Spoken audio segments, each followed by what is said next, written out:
Dear students, as you all know that we completed Unit 1 in the previous class. So today we are going to start Unit 2 of the story Father's Help by R.K. Narayan. Now before going to Unit 2, I would like to say a few things which skipped my mind in the previous class. And that is, the story Father's Help is an extract from the book, a collection of stories named Malgudi Days.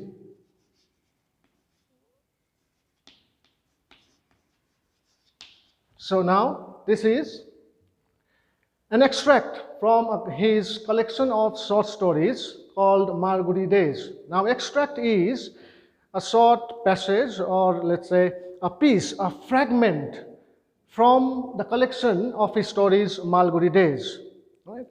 Now Malgudi Days is, the place Malgudi is a fictional place.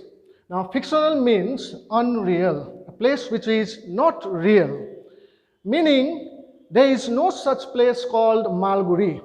Now this place the place Malgudi has been invented by R.K. Narayan, and most of the stories in Malgudi Days takes place in the fictional place called Malgudi. Now another example of fictional place is, I guess you have watched the cartoon called Chhota Bheem, which occurs in a place called Dholakpur. Now there is no such place called Dholakpur in India. It is a fictional place just like Malgudi. So the next thing is with regard to the protagonist of the story, that is Swaminathan. Now while answering any questions from this story, that is Father's Help, you can write his full name, that is Swaminathan, or you can just write Swami. Because in the text itself, in some places it is written Swaminathan, in some places it is written only Swami. Right? So if you write Swami also, that will be correct. Now before moving on to Unit 2, let us quickly recapitulate what we did in the previous class. Now Swaminathan is a school-going student who does not like to go to school. He is very reluctant to go to school. All right? And when he makes an excuse saying that he has a headache, mother believes him and then tells him not to go to school. But father does not believe him, because the father knows that his son is lying to him. All right? So he tells Swaminathan to go to school. Then Swaminathan makes another excuse saying that it is too late to go to school now, because the teacher, that is Mr. Samuel, is going to scold him. Now Mr. Samuel is a very angry man, is a very angry teacher who scolds his students. So Swami says that he cannot go to school so late because Mr. Samuel is going to scold him. Then father says that if Mr. Samuel scolds you or is very angry, then why don't you complain it to the headmaster? And then Swami says that even the headmaster is afraid of Samuel. Now this is where Unit 1 ends. Now let us start with Unit 2. So I am going to read the text and then explain it to you. Swami hoped that with this his fatherhood would be made to see why he must avoid school for the day. So with all these excuses, Swami hoped that his father will not send him to school. But father's behavior took an unexpected turn. Meaning, father tells him something which he has not expected, or which he didn't expect. And that is, he proposed to send a letter with Swami to the headmaster. So his father had written a long letter to the headmaster. No amount of protest from Swami would make him change his mind. So Swami protested, saying that he cannot go to school, he cannot take that letter to school and give it to and deliver it to the headmaster. So all these protests of Swami went in vain because father was very adamant. He was very strict. All these things, all these protests of Swami did not change the mind of his father. By the time Swami was ready to leave for school, father had composed a long letter to the headmaster. So by the time Swami was ready to go to school, father had already written a long letter to the headmaster. He put it in an envelope and sealed it. So the father had written a long letter to the headmaster and he put it in an envelope and sealed it. "What have you written, father?" Swami asked apprehensively. So Swami asked his father. Swami was curious to know what his father had written in the letter about Samuel. So Swami asked apprehensively. Apprehensively means in a manner which expresses worry that something unpleasant may happen. So now Swami is very worried that maybe his father has written a complaint about Mr. Samuel.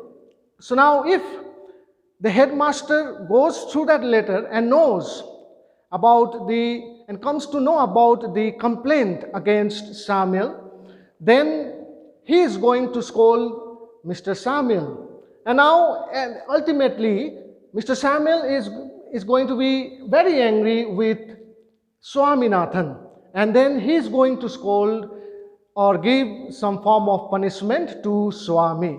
That is why our protagonist, that is the main character, Swami, is very worried what his father has written in the letter. Then father replies, "Nothing for you. Give it to your headmaster and go to your class." So father says, "Nothing is written about you in the letter. Your job is to go to the headmaster and deliver this letter to him." So Swami asks, "Have you written anything about our teacher Samuel?" "Yes, plenty of things." So when Swami asks whether his father has written a lot of things about Mr. Samuel, his father replies that he has written a lot of things about Mr. Samuel.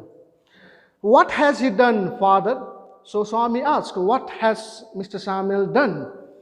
"Everything is there in the letter. Give it to your headmaster." Oh, father replies that he should not worry. And whatever things has to be written is written in the letter. Right? Your job, Swami's job is to deliver the letter to the headmaster. Swami went to school feeling that he was the worst boy on earth. Now Swami knows that if the headmaster goes to the letter, he is going to be punished. That is why he feels that he is the worst boy on this earth. His conscience bothered him. Conscience means moral principle. Or in Nepali you can say his vivek. So his conscience began to prick him. He wasn't at all sure if his description of Samuel had been accurate.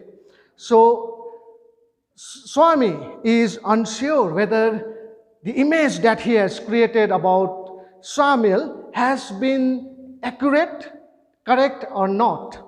He felt he had mixed up the real and the imagined. So Swami felt that he had mixed up the real image of Samuel and his creation about his thinking about Samuel. Swami stopped on the roadside to make up his mind about Samuel. Samuel was not such a bad man after all. So Swami stopped on the roadside to make up his mind about Mr. Samuel. So as he began to think about Mr. Samuel, he realized that Mr. Samuel is not a bad person that he had thought, or the image that he had created about Samuel, that was not totally correct. Personally, he was much more friendly than the other teachers. Swami also felt Samuel had a special regard for him.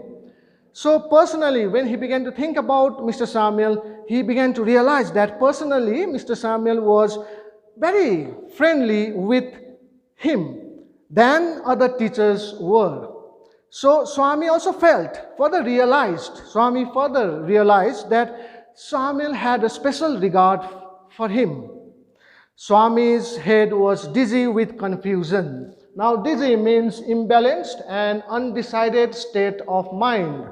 So, he could not decide about Mr. Samuel. So, that is why all these good thoughts and bad thoughts of Samuel made him feel dizzy. So he could not decide if Samuel really deserved the allegations made against him in the letter. So he could not decide the image that he had created about Samuel, the allegations, the false claims that he had made about Samuel, whether Mr. Samuel actually deserved those false claims or not. The more he thought of Samuel, the more Swami grieved for him. The more he thought about the teacher, that is Mr. Samuel, the more he felt sad.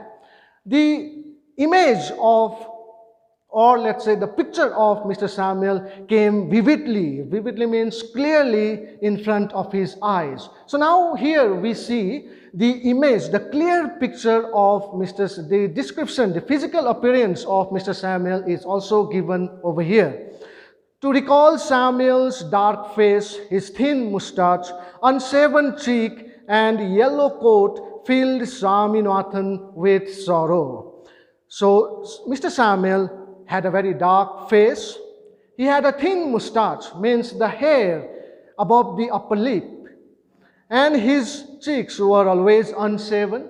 And he mostly used to wear yellow coat. That is why when he thought about Mr. Samuel, this picture, the image of Mr. Samuel wearing this yellow coat came to his mind. So when he imagined the image, the picture of Mr. Samuel, he felt very sad. So with this, Unit 2 also ends. So, like in the previous class, the Unit 2 is also followed by the comprehension exercises, which you have to do it at home. You have the textbook with you. I had already sent the PDF version of the textbook also. There you can refer to that PDF version of the book. And apart from this, I'll be giving you the photocopy of the other exercises also. All right? So these exercises, similar type of questions, similar type of exercises are going to come in your Madhyamik examination. So with this, I end this class. Thank you very much.